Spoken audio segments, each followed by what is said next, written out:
আসসালামাইকুম। বাজার নিয়ে আসছে হাজি সাহেব। সেই দিন হলো এই মাছ, সুরমা মাছ নিয়ে আসছিলাম 4টা, মনে হয় 4টা না 5টা।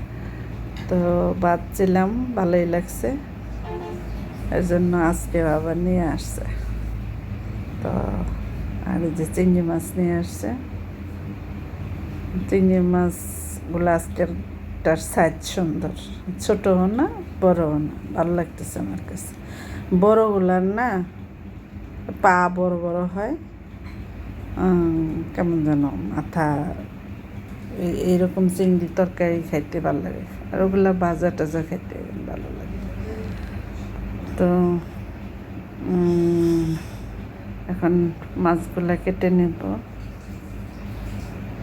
তারপরে রান্না করব।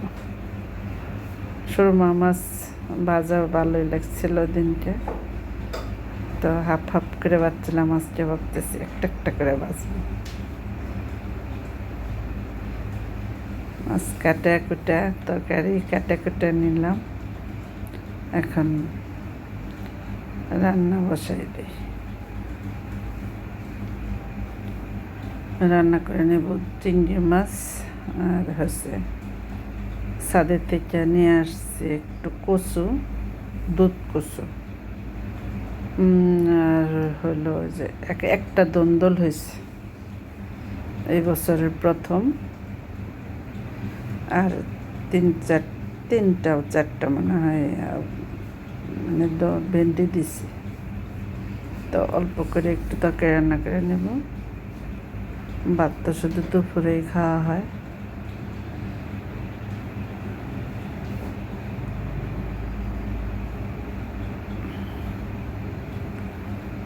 পেঁয়াজটা ভাজা নেই,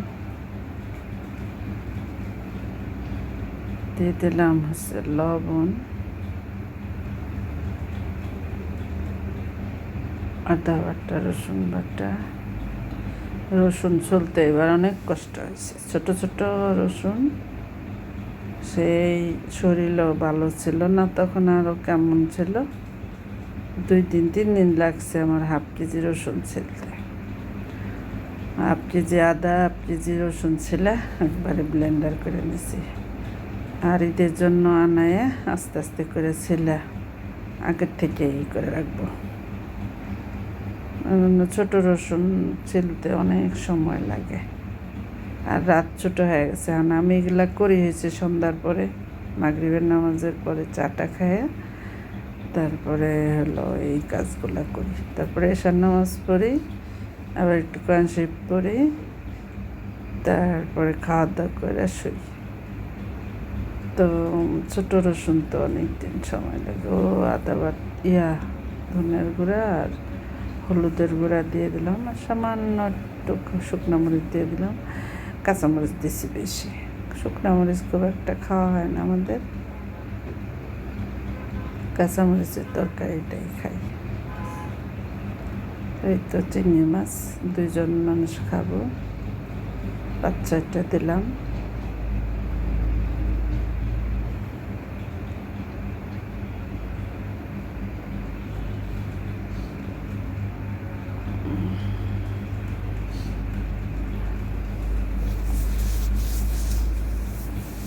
এই তো একটা দন্দল হয়েছে ছাদে।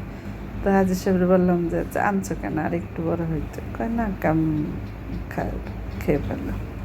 আর কচুগুলো আমি ছিলি নাই, সবুজই থাকবে, দেখতে ভালো লাগবে। ছাদ থেকে নিয়ে আসছি। তা আমাদের দুজনের আগে 4-5 বছর তো মনে হয় হয়ে যায় লাগাইছি কচুগুলো একটা ড্রামের মধ্যে।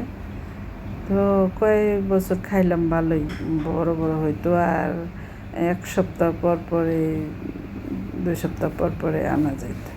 এই বছর না খুব একটা বাড়তেছে না, মানে মাটি মনে হয় হয়ে গেছে, সারটার কমে গেছে, অল্প মাটি। পানি দিতে দিতে আবার মাটিও নিচ দাঁড় পড়ে দেয়, বের হয়ে আসে পানির সাথে। তো ভাবতেছি এবার করব, কচু মোতাগুলা উঠায় আবার লাগাবো। ভালোই খায় টুকটাক মোটামুটি। আর এটা হচ্ছে আমরা বলি খারকন পাতা, এটাও হাজি সাহেব লাগাইছে একটা টবের মধ্যে। তো আজকে নিয়ে আসছি আমি, ভর্তা করবো একটু। পাতাগুলা না রৌদ্রে দেখি শুটা হয়ে যাইতেছে কেমন, 3বার করে ছাদে পানি দেওয়া হয়, তারপরেও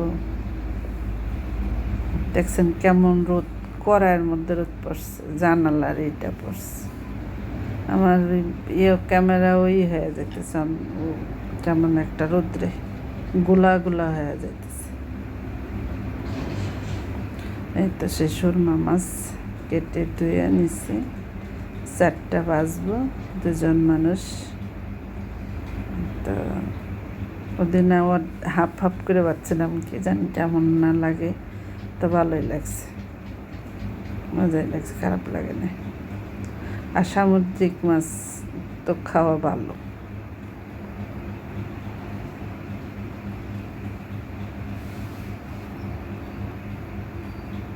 রোদ্রে আমার এই পাশ থেকে চোখে কিছু দেখা যায় না ক্যামেরায়।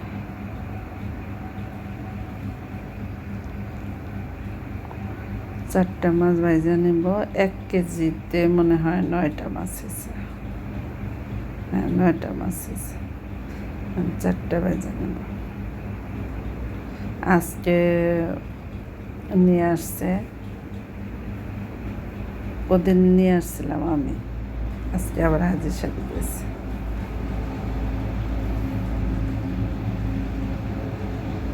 মাছ খুব একটা বেশি এখন আর আনি না, অল্প অল্প করে এনে খাচ্ছি, কারণ ফ্রিজে রাখলে খুব একটা মাছ ভালো লাগে, মাছ মাংসটা না।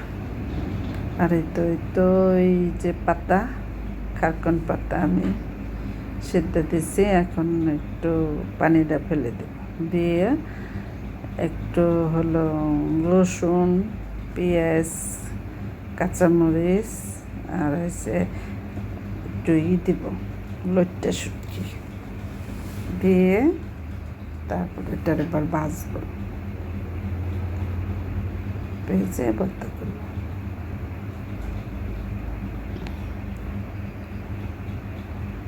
এই তো হয়ে গেল আমাদের রান্না। দেখছেন কচুটা করে ছিলি নাই, তো ভেন্ডির মতোই সবুজ লাগতেছে, আর একদম গলে গেছে। আর এই তো সুরমা মাছ মশমশা করে ভেজে নিচ্ছি। আর এই তো খারকন পাতার ভর্তা, এটা যদি মেয়ের থাকতো খুব পছন্দ করতো, সবুজ ভর্তা আমার মেয়ের খুব পছন্দ। ছোটোবেলায় এরকম ভর্তা বানায় টেবিলে রাখলে নখ টুকটুক করে নিয়ে মুখে দিত। ওনারা আবার ঝাল জিনিস তো খুব পছন্দ না, মানে মিষ্টি জিনিস পছন্দ না, ঝাল জিনিসটা একটু পছন্দ করে। আজকে